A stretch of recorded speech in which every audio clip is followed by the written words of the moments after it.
Okay, my name is Tom Timbrooks. Hello, everybody. My name is Tom Timbrooks. I'm running for the United States House of Representatives for Oregon's 6th Congressional District, and I have switched over to the Independent Party from the Republican Party. I find that the Independent Party, the ideas and beliefs and everything with the Independent Party align a lot more with my ideas and beliefs, which is kind of the middle of the road type of thing. I've said this before on all of my videos. I've said that, yeah, I am a conservative, and my whole life I've gone between Republican and Democrat, because of one reason or another. Democrats disappoint me, Republicans disappoint me, so I go ahead and change sides.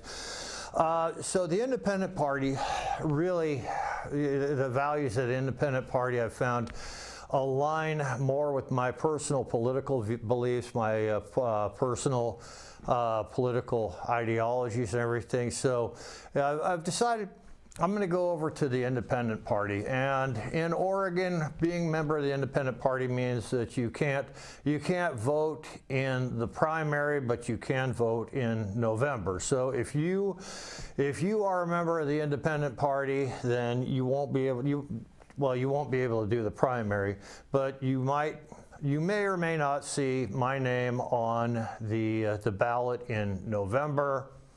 Depends on whether or not the Independent Party decides that they're going to nominate me.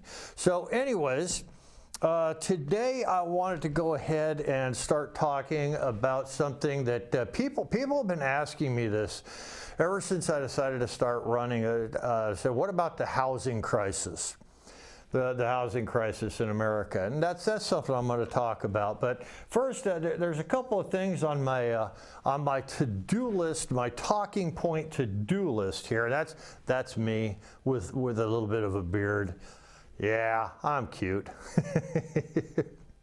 I want to make Oregon's 6th Congressional District America's greatest congressional district, but Mayor Mondami in New York City has gotten a lot of press for his socialist beliefs, and something I wanted to get a message to Mayor Mondami, and that message is this: who is John Galt?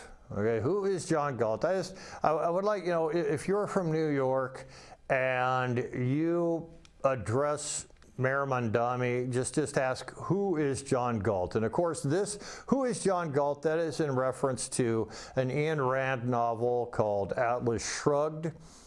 And in this novel, Ayn Rand creates a fictional world where socialism has taken over America, where capitalism is now kind of an anachronism, and property, the means of production, is being nationalized. And a very few select, highly intelligent, scientific people have gone to this secret hiding place where the free market still exists, and they can exercise their technical, scientific, logical independence.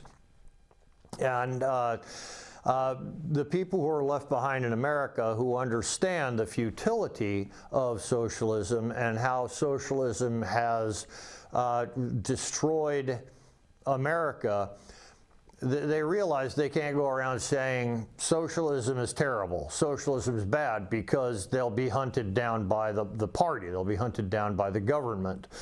And so instead of saying, yeah, socialism doesn't work, it's never worked, it never will work, it's a bad ideology, instead of saying that, they say, who is John Galt?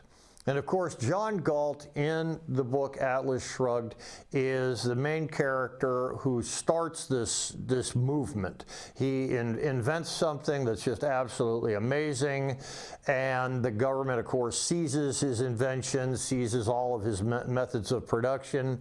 So he goes into hiding, and he utilizes his inventive brilliance to create a world where people who are creative geniuses can exist, and they can uphold the ideas of the free market.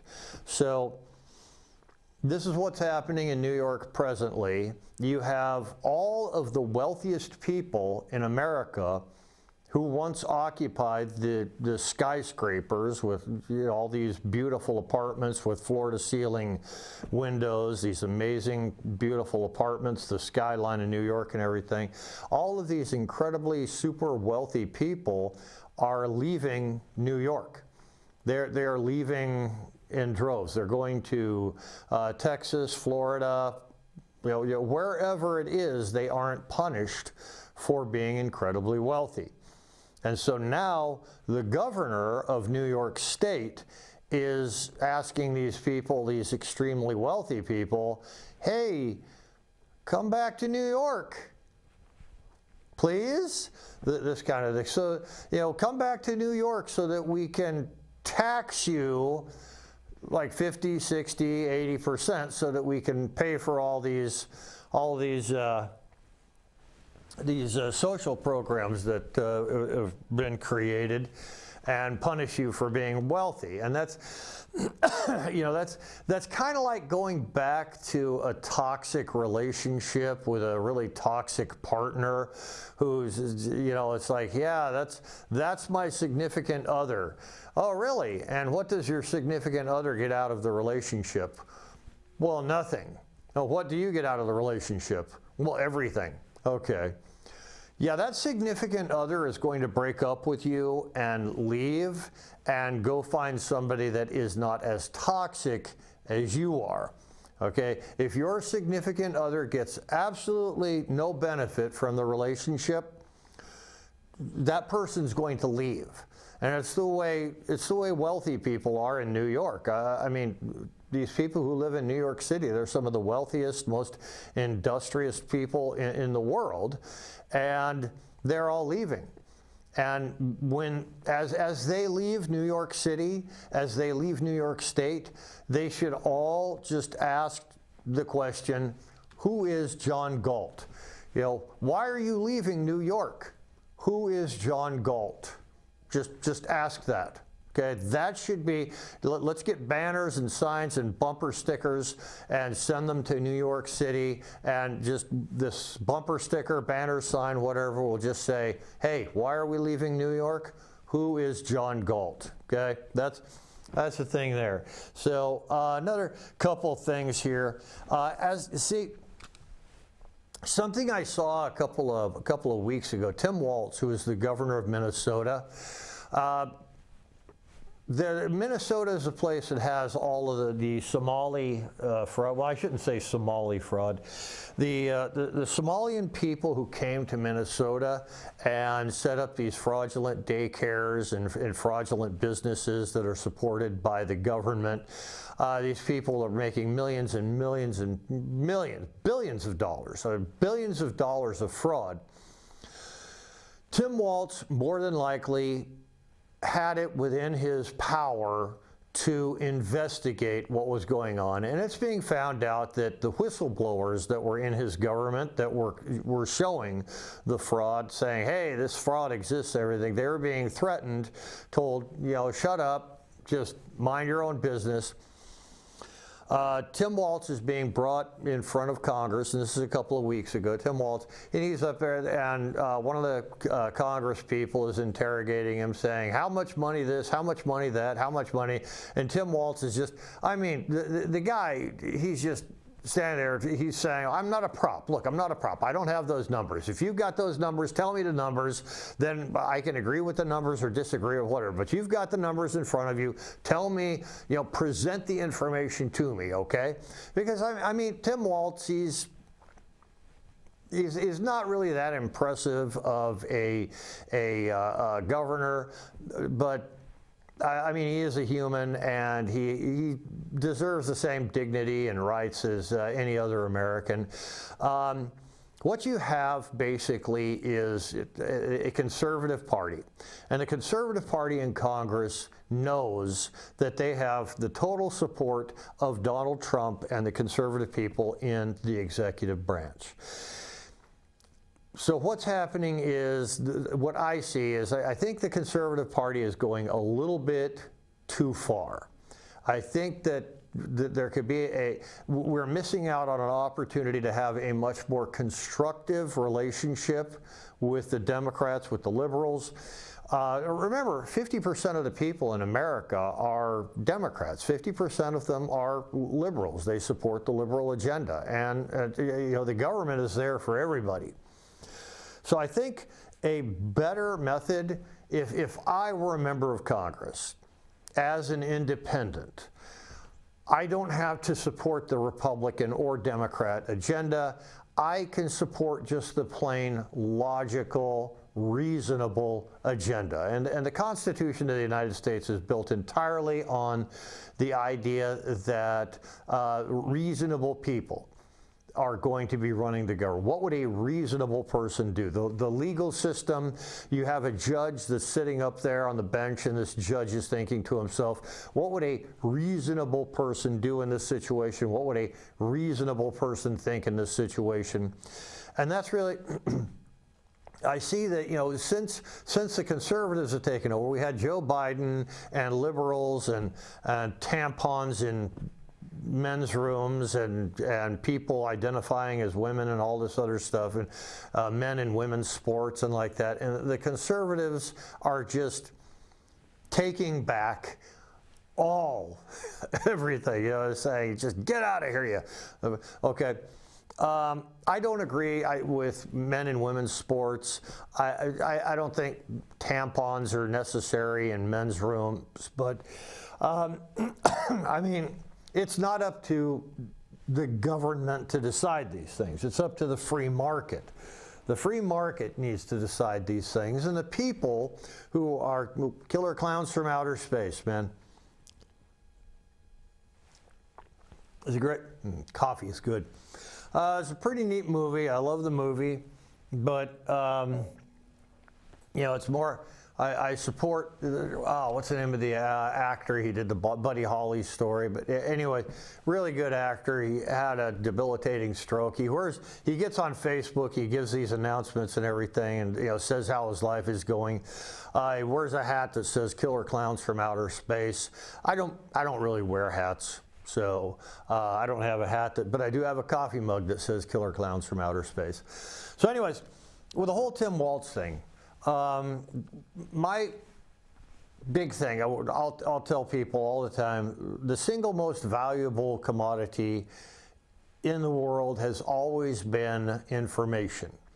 Okay, so what I would do with Tim Walz, instead of embarrassing him and taking him in front of Congress and trying to embarrass him, trying to humiliate him, make him look like an idiot and everything, I would say, look, okay, Tim, you're the governor. You're expected to uphold the law. The governor's place in the state is the same as the president's position in the federal government. It's up to you to enforce the laws. And the laws of Minnesota say certain things. The federal laws, with the money that's going to all these daycare centers and everything, those federal funds need to be protected. They need to be protected by the executive branch of the state, which is you. So the American people have a reasonable expectation of the governor of each state, that the governor of each state will prevent any kind of fraud like this from happening.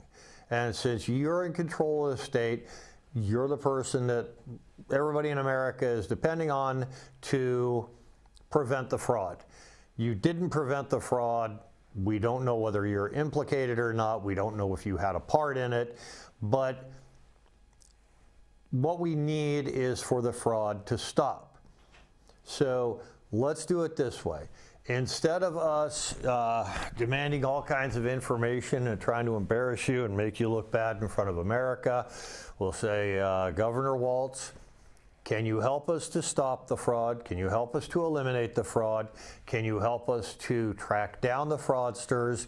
Can you help the federal government? Can you cooperate with the federal government and doing all of this law enforcement stuff that should have been done but wasn't done?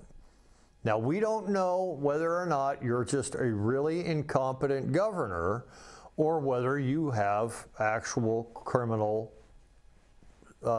cooperation here, whether you're cooperating with the criminals or whether you're just really incompetent. Either way, the fraud happened. So we need your help as the executive leader of the state of Minnesota. Help us track down the fraudsters.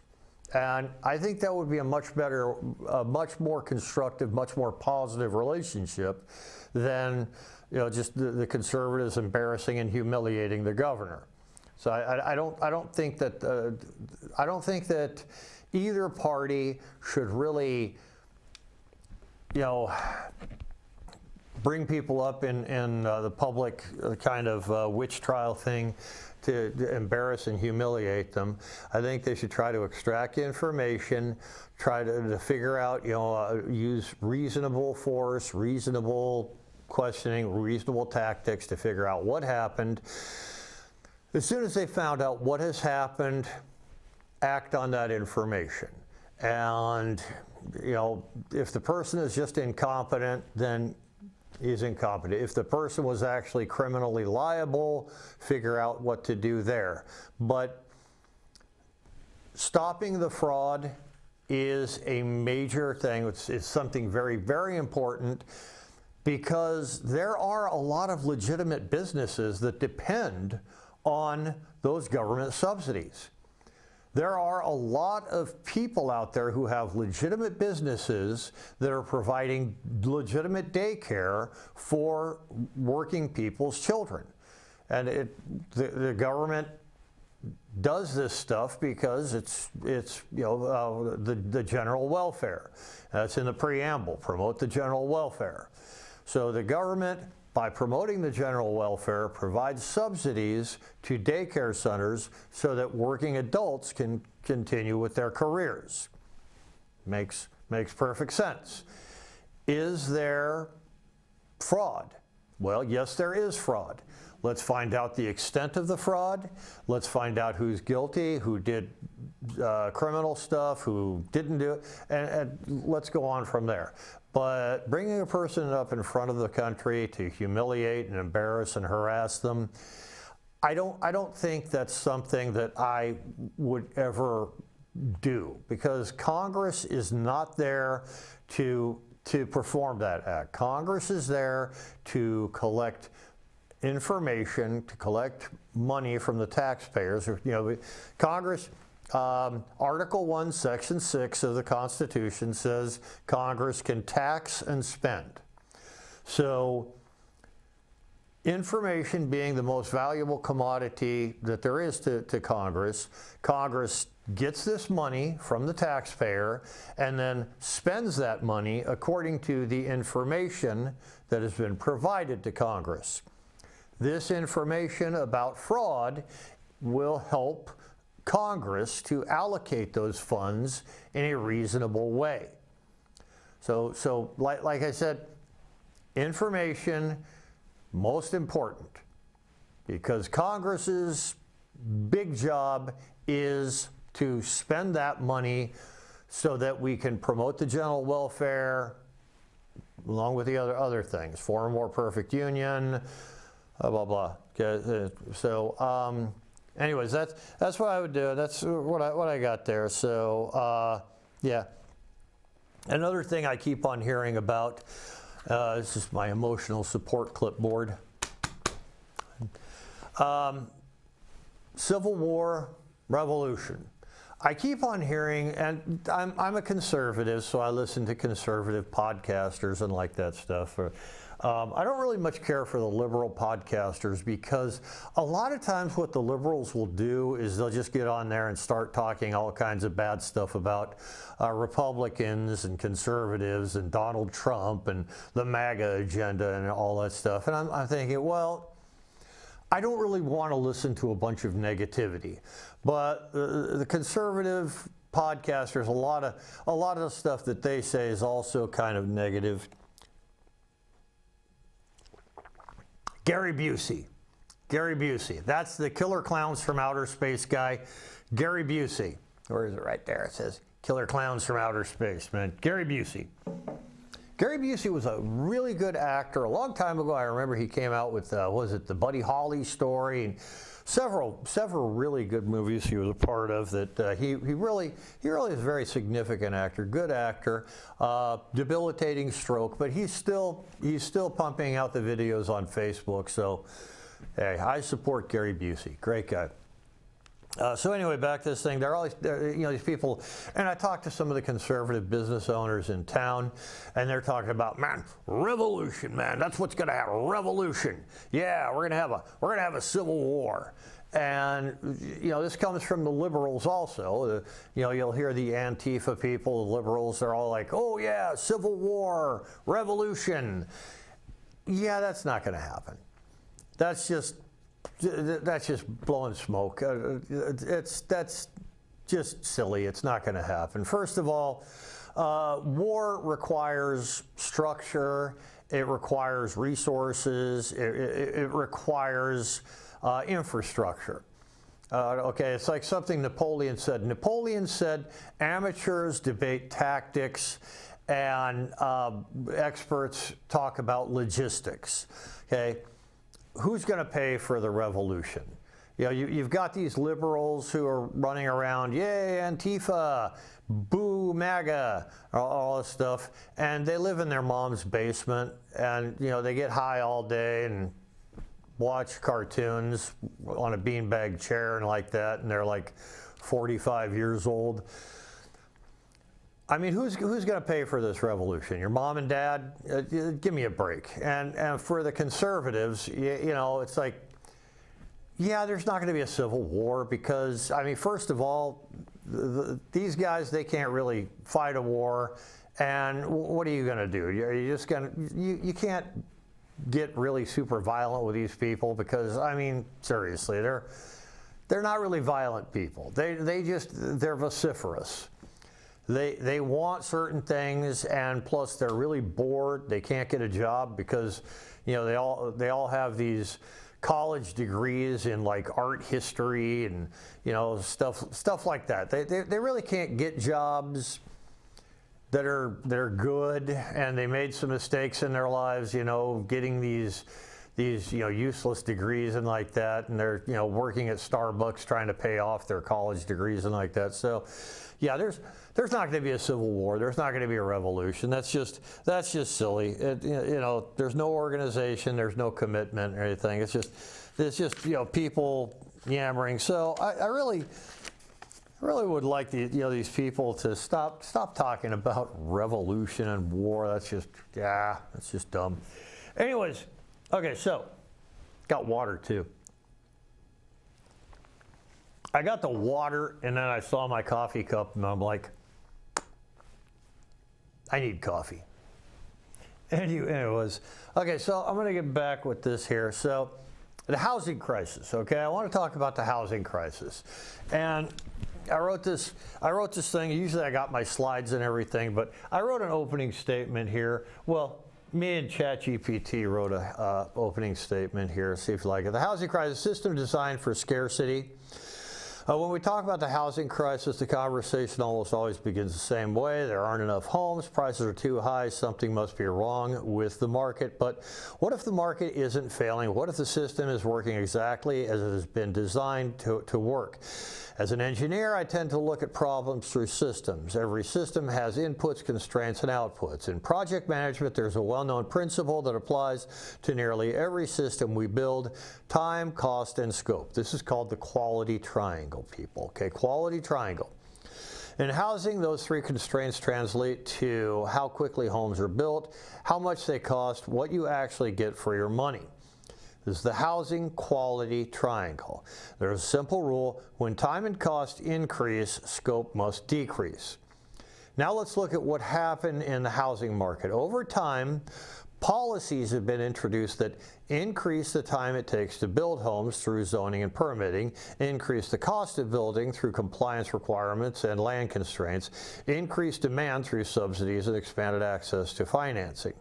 Individually, each of these policies may be well-intentioned, but together they create a system with predictable outcomes. Homes take longer to build, Homes cost more. The only place left to adjust is scope. So homes become smaller, lots become tighter, materials and construction timelines are optimized for cost instead of longevity. We are not just paying more for housing, we are getting less housing.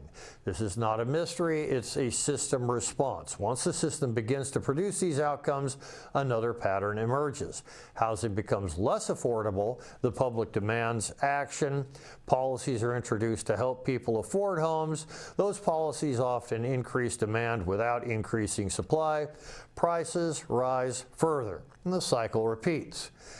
At this point, it's natural to ask, why does this system continue? The answer lies in incentives. When a problem becomes visible, there is a strong incentive to respond with visible action. Policies that expand access or provide assistance are often faster to implement and easier to see than structural changes like zoning reform or regulatory simplification. Over time, this creates a loop. A problem emerges, action is taken, the action is seen, support is reinforced, the underlying structure remains largely unchanged. In complex systems, the appearance of control can become more important than addressing the root cause. This is where an independent perspective, like me, this is why I'm saying the independent, I'm running for independent, the independent perspective becomes valuable. This is not a Republican problem, it's not a Democrat problem. Both operate within the same system. Both respond to the same incentives. Over time, both tend to produce similar outcomes. When conditions improve, credit is claimed. When conditions worsen, blame is assigned. But the system itself remains. An independent perspective steps back from that cycle and asks a different question. What is the system producing? Because a system should be judged not by who is managing it, by what it delivers. What is the housing system delivering today? Longer build times, higher cost, reduced scope. This is not a market failure, that is a constrained system. What makes this even more important is that we already have the ability to do better.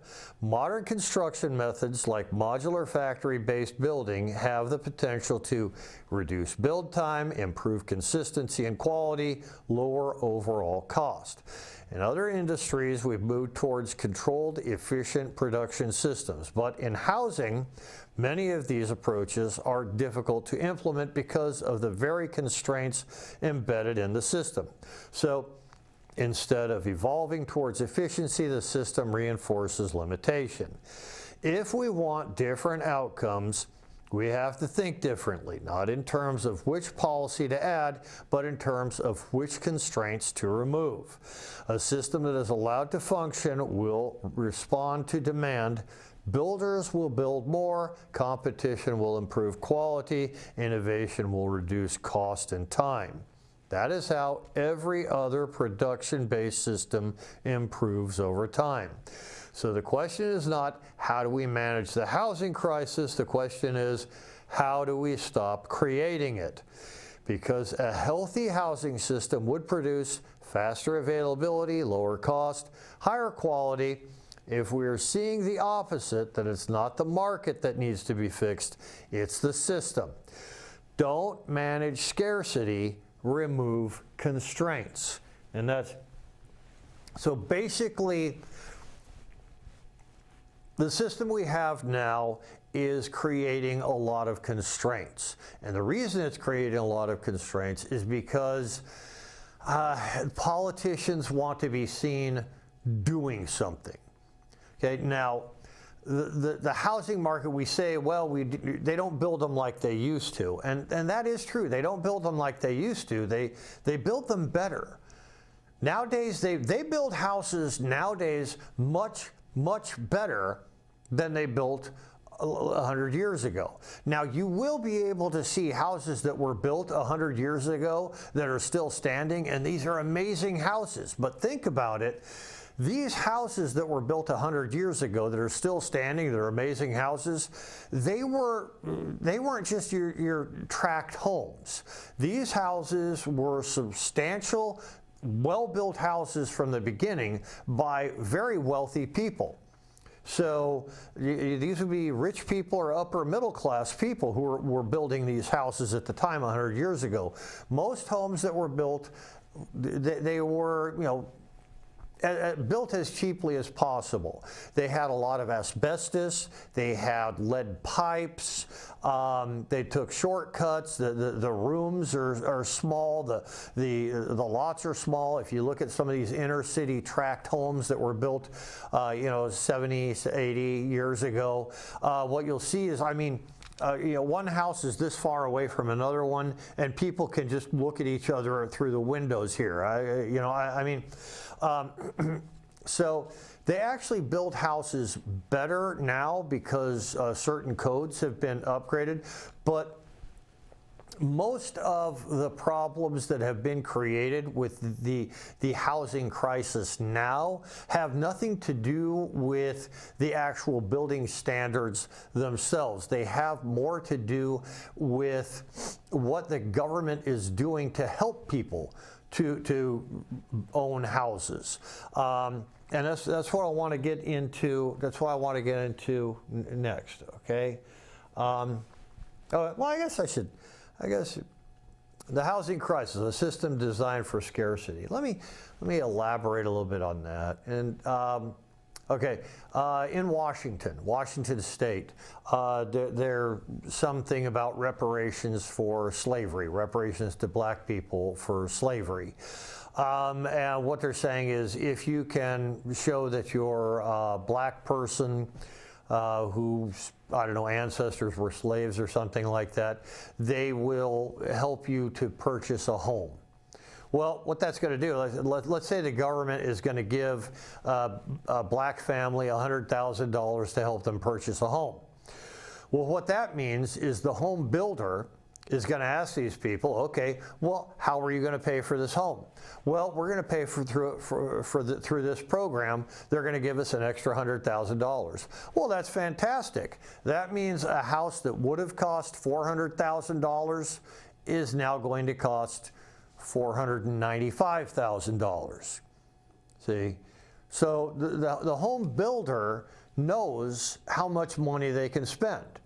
So a house that's going to cost $495,000, let's say you're a regular person and you can afford a house that costs $400,000. Okay, you can afford that for somehow, I don't know, you can afford a $400,000 house. But when the government comes in and says, we're going to give $100,000 to every family of black people, $100,000. So the home builder decides, well, we can charge more. The government's going to pay for it. It's getting paid for anyway. We can charge an extra $100,000.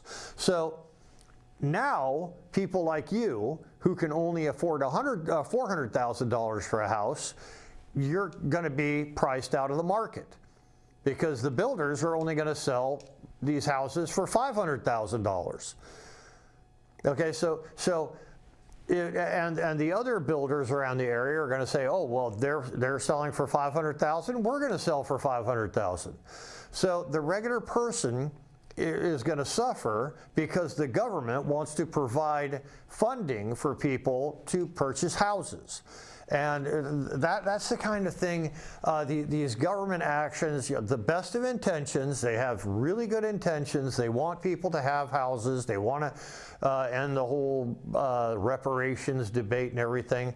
But they cause problems with just regular people who want to go out there and buy a house.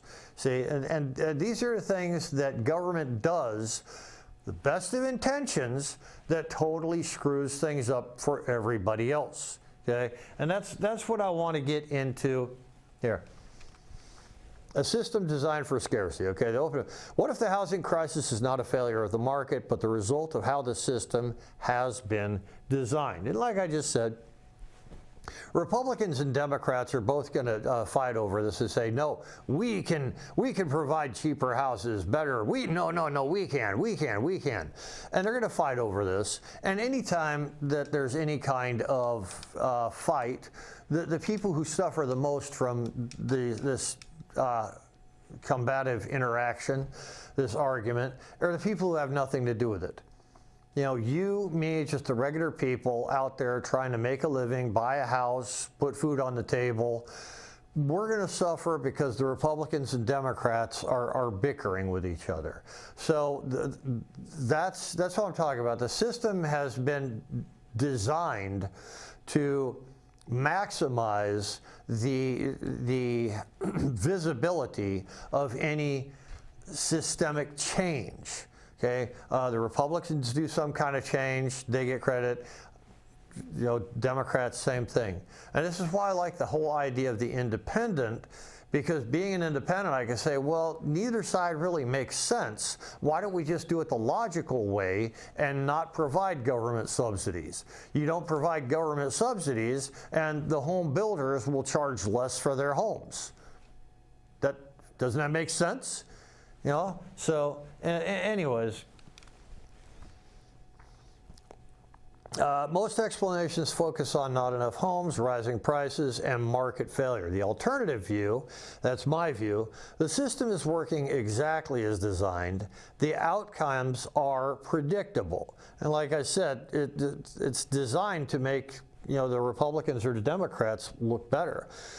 The housing crisis is the result of the constrained production, distorted incentives, and system-level interference. And that's what I'm talking about, constrained production, distorted incentives, system-level interference, all those things just what I just mentioned.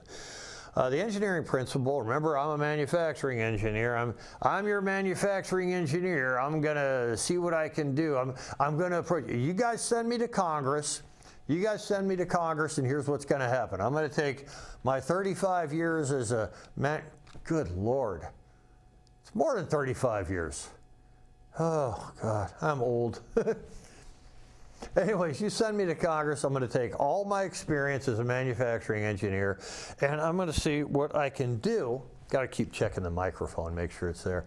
What I'm going to do is I'm going to take a systemic, logical approach to figuring out what government can stop doing to keep from getting in the way.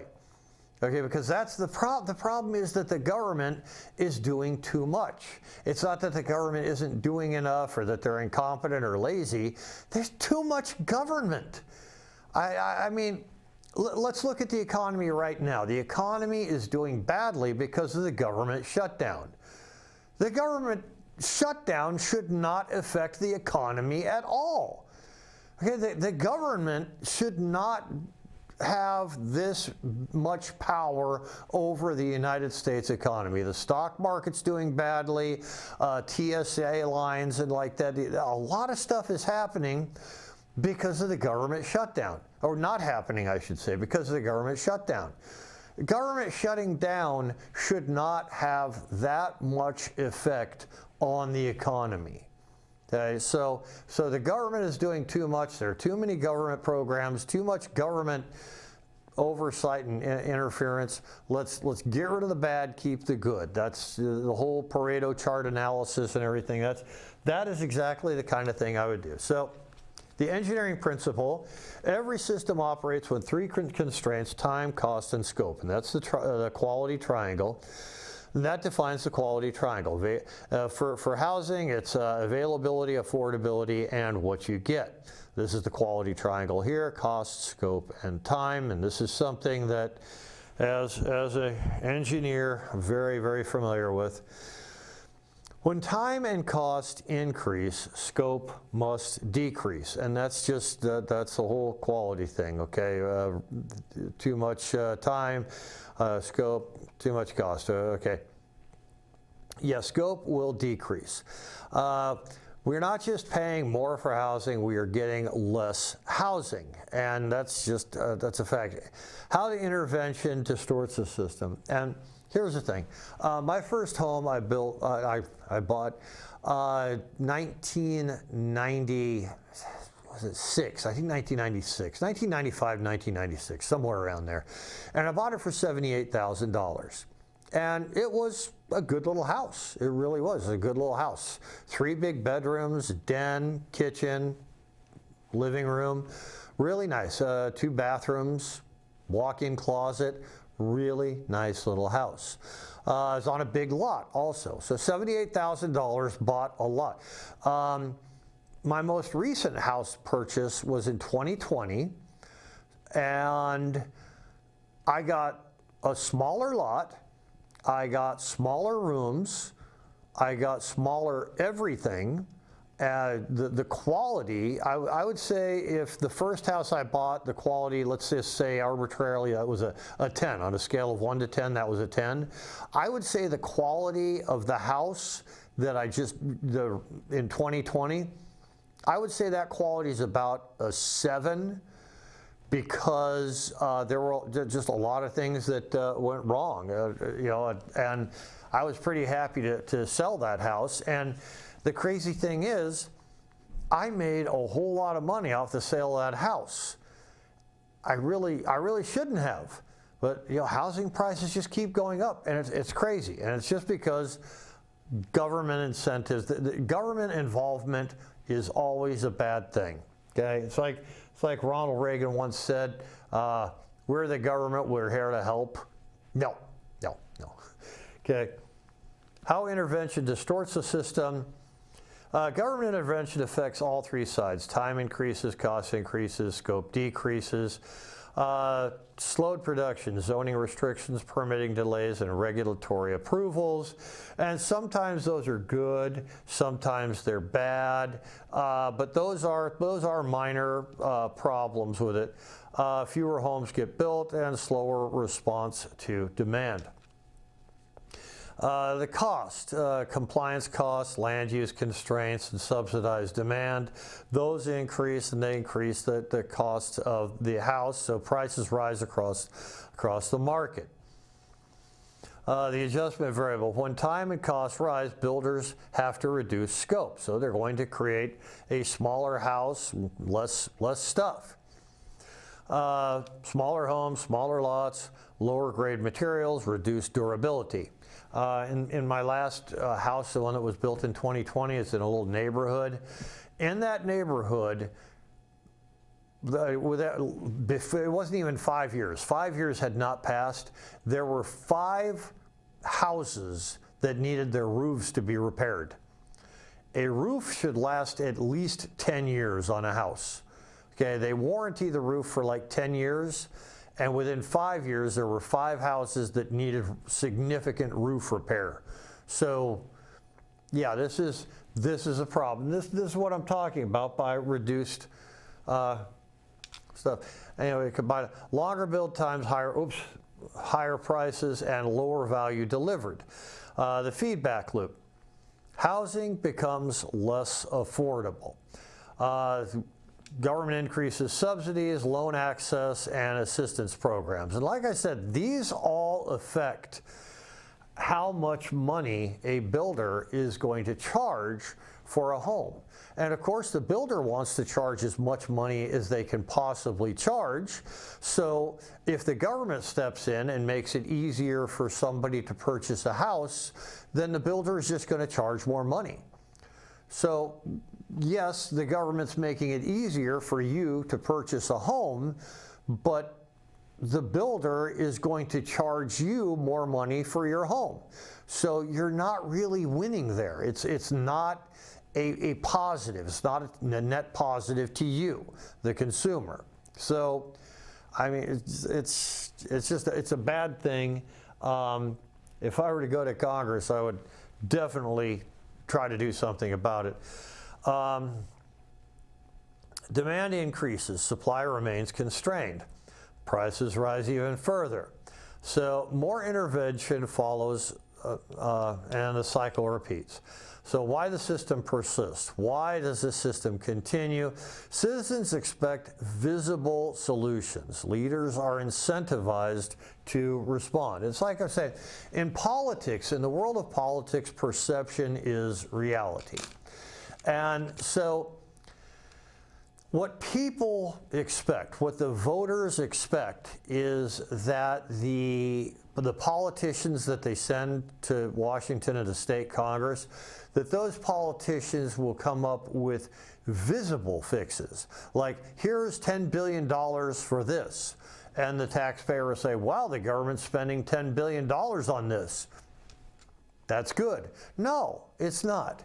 Because, see, what's going to happen is the costs of doing whatever are going to increase until that entire $10 billion is consumed. And then it's not going to do anything for the consumer. It's just going to, hey, this is a visible thing. And what is the voter going to check it out and say, hey, that was fraud? No, the voter's not going to. Because the voter is going to see, okay, the government's doing something about it by spending $10 billion. Okay, well, that's good. Okay, I'm going to go back and do whatever I do, just ignore the government. See, if the government were to actually do something systemic, there would be a lot of protest, like with Doge. With what Elon Musk was doing with Doge, they found that there are a lot of government departments that don't need to exist. And Elon Musk was saving Americans $150 billion a year. And for all the effort that he took and everything he was doing, we were burning down Tesla dealerships. Why? He's doing a good thing. He's actually making government smaller, which makes things more affordable, makes government more efficient, more effective. And how does he get thanked for that? He gets branded as a Nazi, and Tesla dealerships get burnt down. So that's why a lot of government officials aren't going to do anything to help, because if they do anything to help, people are going to say they're Nazis and, burn down their house. So it's just crazy. That's why the biggest problem is going to be just the people out there who want to protest something and say, hey, this is protestable. Yeah, let's protest. Let's call it fascism. Yeah, we can't define fascism, but that's fascism. And you see, that's a great thing about being an independent, is not being a Republican, not being a Democrat. You can say, well, I'm independent. They're going to say, well, Republicans are fascists. Well, I'm independent. Oh, and the Republicans are going to say, well, Democrats are all criminals. Not a Democrat. I'm an independent. What are they going to say? Anyways, visible structure solutions, visible like subsidies programs, structural is zoning reform and deregulation. Visible solutions are easier to implement. The incentive loop for the problem causes an action, action causes public approval, and then that causes the continued action, which is a loop. It drives up prices, it reduces efficiency. The system rewards the appearance of control even when root problems remain. And you see, this is where as an independent, I could affect some actual reform in the housing market that would improve houses and reduce the cost. The real world effects. Quality comparison on older homes, the larger lots, durable materials, and built for longevity, which they were actually like I said before, they were actually built a little more sturdy back in when I bought my house. When I bought my house in 96, 95, 96, somewhere around there, it was already 15 years old. And so you got to figure it was probably originally purchased for $50,000, maybe $60,000. Okay. And it was a well-built home.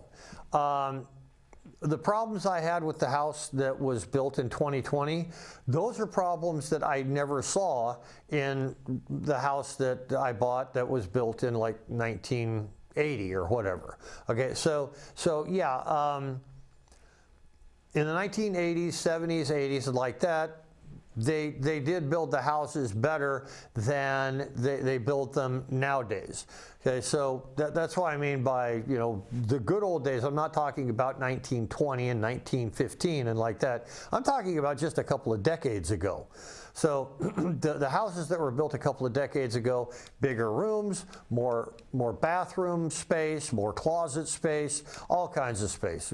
Lots of stuff that you want in a home that you're not really getting in modern homes. Okay, so that's what is meant there. Smaller lots, faster builds, reduced scope. Market outcome, higher cost, lower scope, reduced long-term value. So a better model is, first of all, get government out of it.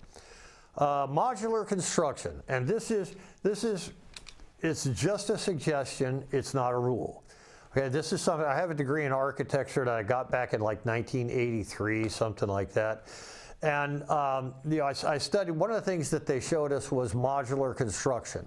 And they said modular construction is the wave of the future. It's going to improve housing by providing people with more options and a lower cost. And this is where, like, you'll build a bathroom in a factory, and the factory has got like 12 different styles of bathroom that you can choose from, and you look through your catalog. I like this bathroom for the upstairs, this one for the downstairs, and this one for the downstairs also. So they will send 3 bathrooms to the construction site, completely built.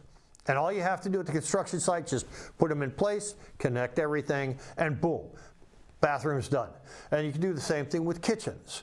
Okay, so if you could build the kitchen, the bathrooms like that off-site, then building the actual house, it's much easier, much faster, much less expensive. So. And that's what we're talking about by modular construction here. I'm not talking about just mobile homes, although mobile homes are actually a pretty good value for what you spend. Anyways, yeah, modular construction, faster, more consistent, potentially lower cost. Constrained innovation, zoning limits, code fragmentation, financing barriers. Better solutions exist, but are restricted. So the conclusion here is the housing crisis is not a mystery. It's the predictable result of a system that increases time, increases cost, and reduces scope. If we want better outcomes, remove the barriers to productions, allow innovation, that's a big one. Let the system respond to demand. Don't manage scarcity, remove the constraints. Okay, and so that's what I'm talking about there is if we take government out of the equation, I mean, let's look at all the advancements that have been made over the years. Now, the government, we do need some government involved in industry. Take the food industry, for example. I'll bet there's a lot of people out there, microphone's still attached, we realize that asbestos is a bad thing now. Asbestos used to go into toothpaste. Believe it or not, they put asbestos into toothpaste. Actors who would be on a movie set, you'd get the fake snow falling. All that fake snow was asbestos. There are certain kinds of powder that you can use. You just open this thing up and you got this, it looks like talcum powder or whatever. It's ground up asbestos. Okay, that stuff was used in housing all the time. Lead pipes, lead plumbing. You shouldn't use lead pipes for a house, and it really actually has very little to do with lead poisoning. See, what happens is if you have a lead pipe, okay, here's your lead pipe. Fresh water comes through the lead pipe, and that fresh water will react with the pipe, and it causes a corrosive film to develop there. It's not corrosive, but it's an oxidizing film around here, and it's a crust. It's on the inside of the lead pipe, it's sort of a crust, okay? That crust actually protects people from lead getting into their water. So if fresh water, you have fresh water and it's being pumped through lead pipes to your house, you don't really have to worry about the lead getting into your water because there is a corrosive film, or corrosive, not corrosive, there's an oxidizing film on the inside of the lead pipe that's actually protecting you from the lead pipe interacting with the water. So you're not going to get lead in your water. The problem with lead from a long time ago is that people would take wine and they would pour the wine into a cup that was actually made out of lead. And the interaction of the wine with the lead actually made the wine much sweeter. Well, they didn't realize that they were poisoning themselves with lead. So back then, lead was a big problem. And there is a problem with lead being used. So you really... What I'm saying is you shouldn't use lead as water pipes, but if you do have lead water pipes, don't really be terrified because it's not as bad as it sounds, okay? So what happened in Flint, Michigan was the town's water system was changed over from one source to another. And when they changed it over, the system, they pumped what's called a chemical called a surfactant through the water pipes. And what this surfactant did was, if you had a lead pipe that had this oxidizing crust on it that protected you from the lead, the surfactant actually knocked that loose. It destroyed that, and any water that came through that pipe now had all this built up crust on it. So the people in the houses that had lead pipes, that crust is now coming through to their water. And they're being told, oh, don't worry about it. Well, they should worry about it. And so the root cause of that problem is lead pipes, but the lead pipes were safe until surfactant was pumped through the plumbing system, okay? So yeah, you don't want lead pipes in your house. You don't want lead pipes supplying your family with water. You want copper for a couple of reasons. Copper is an antibacterial. Just the simple presence of copper, if you take a glass of water, you pull it out from the river and you know there's bacteria in there. If you take copper and zinc and you put those two metals, just a bar of copper, a bar of zinc, you put those metals into the water, within a couple of days, all of the bacteria will be dead. So copper pipes are antibacterial, which is a good thing. So you want copper pipes supplying all of the water through your house, okay? So anyways, those are, oh God, where was I going with this? Those are the things that you want. But you know, where did I go with this? Sorry, I got a little bit lost here. But those are things that happened a long time ago that don't happen now. And the reason that they don't happen anymore is because the government got involved. The government came in and said, hey, this is an unsafe situation. You can't put asbestos in toothpaste. You can't put asbestos here and there. You can't use asbestos at all in certain conditions. And you also can't use lead pipes, okay? So a little bit of government regulation is a good thing. The problem is people think if a little bit is good, a lot is better. And it isn't. So what an independent person like myself would do is say, all right, Democrats, Republicans, look, I realize that you've made a lot of promises to the people that elected you, and you understand that fulfilling those promises is going to create a problem. You're going to, prices are going to expand, scope is going to come down, and there's going to be all kinds of problems. So here's what I'm going to do as an independent. I'm going to fix the problem, and neither side has to take credit for any outcome that might cause some kind of problems with you. Okay, you can say, well, we'd like to put this through, but we can't get the votes. We tried. Okay, you tried. That's a visible effort that you made, and that's going to make your electorate happy.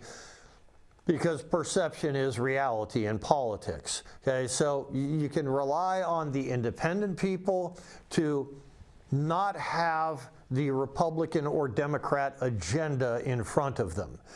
And that's kind of an important thing, not having a agenda, not fulfilling the Republican or the Democrat agenda, fulfilling the common sense agenda. And that's what I've been talking about for the past year. I've been, a little over a year now, I've been making these videos talking about how, yeah, I support the Republicans, I'm a conservative and everything, but I also support some of the things that the Democrats say. I'm not going to just tell the Democrats, shut up, I'm not listening to you. I agree with a lot of things that the Democrats say.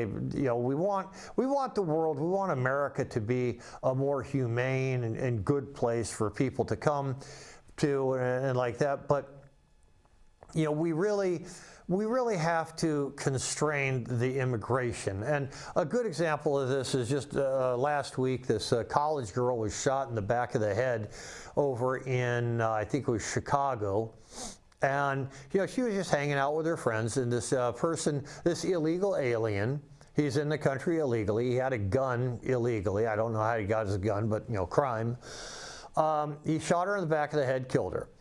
And they captured the guy and said, well, are they going to deport him? Well, no, they shouldn't deport him.